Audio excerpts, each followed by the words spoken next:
بچه ها امروز اومدیم با یه ویدیوی جدید. من امیر رفیقم. اعتماد میخوای کنی؟ اعتماد نمیتونیم چی کنیم؟ سوم شخص کنیم.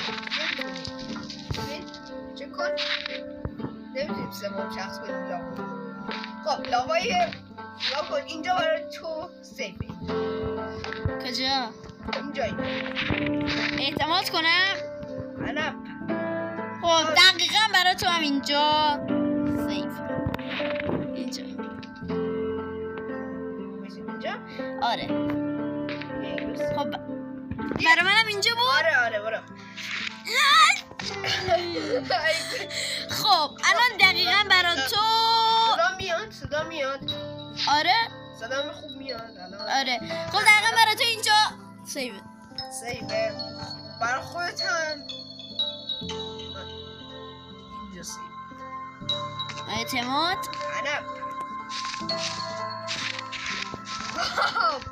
همونجا آره بیا. بسم الله الرحمن الرحیم.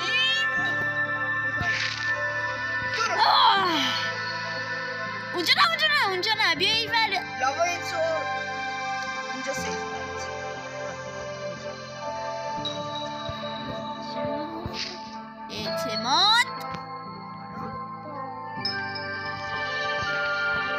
اعتماد من خودم شانسی میدم.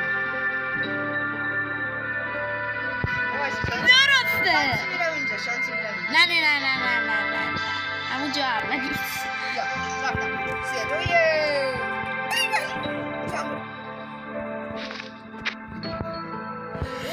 او مای گاد. خب دقیقا برای تو اینجا سیبه. آره برای تو اینجا سیبه. اعتماد